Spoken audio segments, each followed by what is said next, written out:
Bonjour, je suis Ahmed Mohamed. Je vous invite à s'abonner à ma chaîne YouTube dédiée pour la physique et la chimie dans les classes préparatoires. Dans cette courte vidéo, je vais vous montrer comment déterminer le gain d'un filtre dans les exercices. Il y a généralement 3 méthodes qui sont proposées dans les exercices. Le premier cas, on vous donne la tension d'entrée en fonction du temps et la tension de sortie en fonction du temps pour plusieurs fréquences.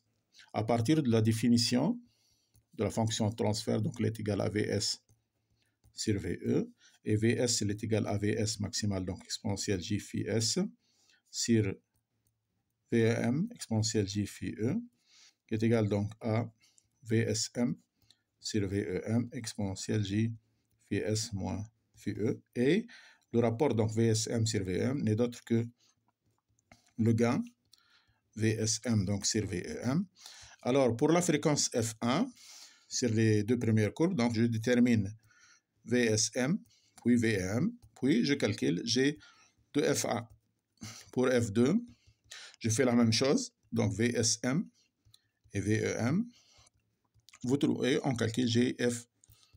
Je fais ça pour 3-4 fréquences. Je peux conclure sur la nature du filtre en regardant l'évolution des dégâts en fonction de la fréquence. Cet exemple, il est posé dans le central donc, de l'MP 2015.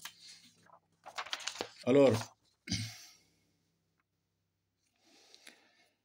l'autre cas, c'est lorsque la fonction de transfert est donnée ou bien qu'on calcule la fonction de transfert. Par exemple, j'ai un filtre RC si j'ai pris un cas simple.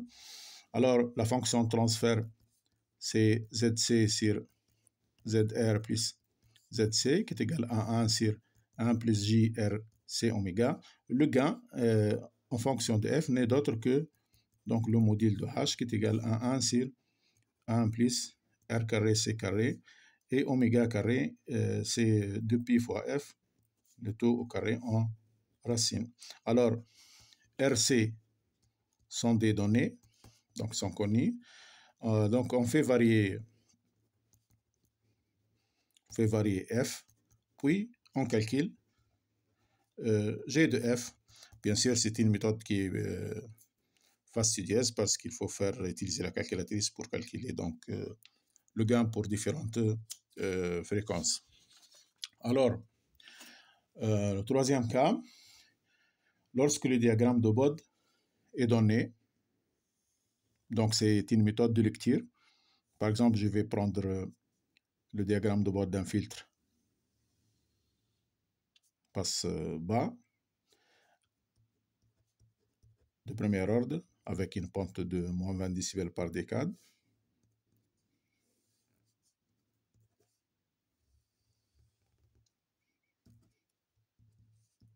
C'est le diagramme de Bode de la phase.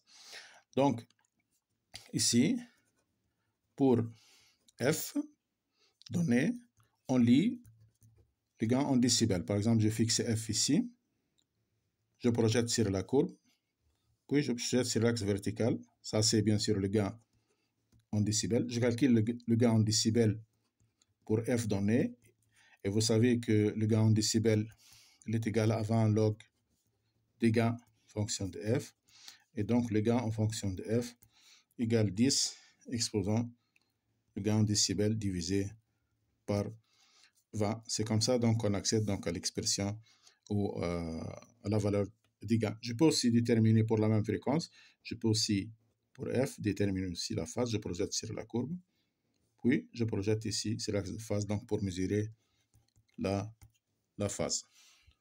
Voilà les 3 méthodes donc, qui sont proposées dans les exercices pour déterminer le gain d'un filtre.